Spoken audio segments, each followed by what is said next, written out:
دے دی. وہ لے گئے یوسف علیہ السلام کو اور پلان یہ بنایا کہ اسے قتل کریں گے، لیکن ایک بھائی تھا جو آڑے آ گیا. اس نے کہا قتل نہ کرو، ہے تو ہمارا بھائی، ہم اسے کسی کنویں میں ڈال دیتے ہیں.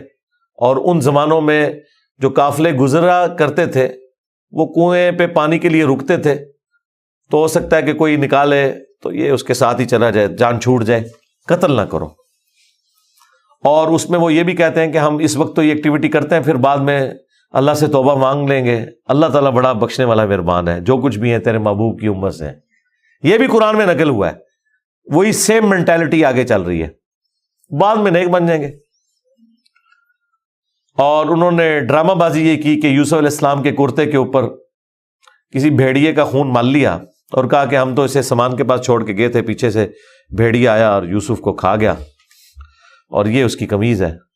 عشاء کے وقت روتے ہوئے آئے، رات کے وقت قرآن کے الفاظ ہیں.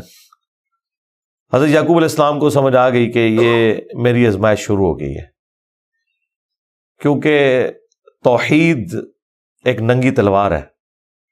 انہیں سمجھ آ گئی تھی کہ میں نے اپنے بیٹے سے جو اتنی شدید محبت رکھی ہے نا، اللہ تعالیٰ مخلوق کی محبت کو برداشت نہیں کرتا، ایٹ لیسٹ ایک پیغمبر کے دل میں اس ایکسٹریم لیول کے اوپر جا کر. تو میری آزمائش شروع ہو گئی اب. تو انہوں نے کوئی بحث نہیں کی، انہوں نے کہا میں صبر کروں گا جو کچھ ہوا. ان کو پتا تھا کہ یہ اب اللہ کا فیصلہ ہے، کرنے سے کچھ نہیں ہونا. جو کوئی تھوڑی بہت کوشش کی وہ کی، انہیں اینڈ پہ ان کا میں اب صبر ہی کروں گا، جو اللہ اس کے لیے فیصلہ کرے. وہی ہوا. ایک قافلہ وہاں سے گزر رہا تھا، انہوں نے پانی کے لیے ڈول ڈالا اور یوسف علیہ السلام کو اللہ تعالیٰ نے قرآن میں آیا کہ یوسف کو ہم نے تسلی دی کہ ایک دن آئے گا کہ تم اپنے بھائیوں کو بتا دو گے جو انہوں نے یہ غلطی کی تھی، ہم تمہیں سرخرو کریں گے. بہرحال ابھی تو تمہارے لیے یہ طے ہو گیا.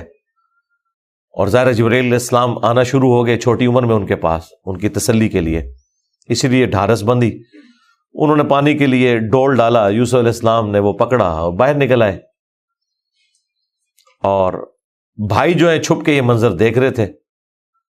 انہوں نے کہا یہ نہ ہو یہ پھر واپس آ جائے.